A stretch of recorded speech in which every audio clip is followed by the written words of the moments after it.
Hello and welcome to the DIY Investing YouTube channel.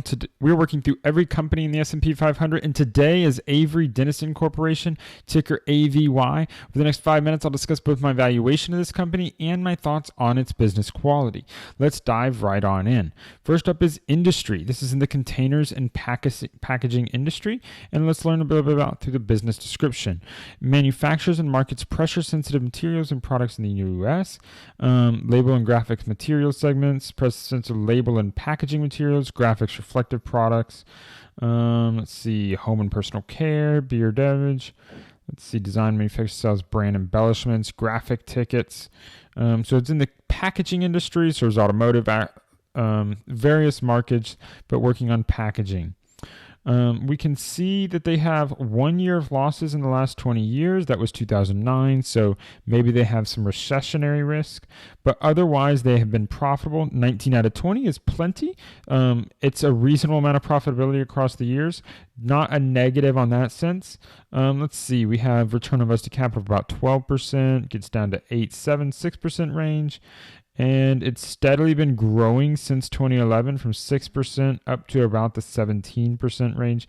So good and reasonable return on invested capital. These are all acceptable numbers. There is some cyclicality, as you see. During recessions, they did suffer a loss in 2009, but have been pretty stable since then. So I like what I see here. These are good enough numbers. Not great, but good enough. Now, if we look at 10-year median returns, we do see that the return on equity is 28%. That's very positive.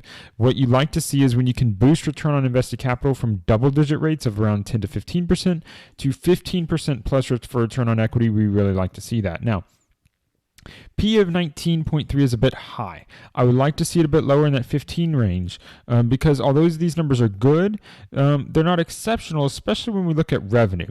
Revenue growth of 3.7% is okay, but low, especially when we see this asset growth has exceeded revenue growth. Now, something interesting here is happening with free cash flow and EPS, both exceeding revenue and assets. That's showing you have some operating leverage. It does explain why the return on invested capital has grown over time. They're being more and more efficient with their assets despite relatively low revenue growth. And so it's kind of hard to explain that. You do see a massive boost in 2021. So maybe there's some pandemic effects that we need to be aware of that might be affecting our numbers and boosting them higher than they otherwise would be. But we do see those numbers over time. Now, let's look at EPS. So we've quadrupled our EPS over the last decade. That's very, very good. Dividends, they pay a regular and growing dividend over time. You like to see that. It's basically doubled over the last decade. And every year for the last decade, return on equity has hit our target range of over 10%. So we like to see everything there. If you're enjoying what you're listening to so far, don't forget to like and subscribe to this video so you can get more great investing content. If you hit that bell, you will get notifications as I upload new videos. Now let's go to the income statement. So we do see that they have been buying back shares over time. So they're not only paying a dividend, they're also buying back shares. These buybacks seem to be in effect almost every year, maybe not since the pandemic, but the shares outstanding have dropped every year over the last decade besides the last couple years. So we like to see that. We see 10 straight years of operating profits, 10 straight years of net income profitability. All of that looks good. Balance sheet. PP&E, property, plant, and equipment, has been fairly stable over the last decade. You don't see any sort of increasing trend. That's a good sign. You do see some increasing goodwill, so maybe they're making some acquisitions there. What else do we see here? Long-term debt has about tripled from $900 million to 2.98 billion. So that's okay. You can see they're starting to take more and more debt into the balance sheet here. To kind of handle a little bit of that, which could be driving some of our growth in return on equity numbers.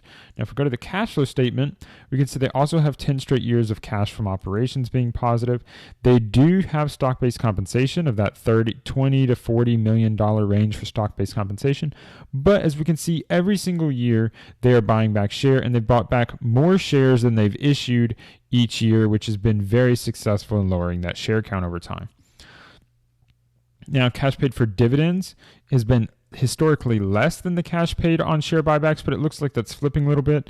Your cash returns are still fairly low compared to your cash flow from operations. Now, it could be that for the last year or two, they think they're over-earning, which is why they've not done as many paybacks in that area. You do see some acquisitions occur over time, which could explain where that goodwill has been. They're spending at some point more cash than they get from their cash flow from operations, especially with the big acquisition in the last year. So that is probably playing an impact into some of the numbers we see.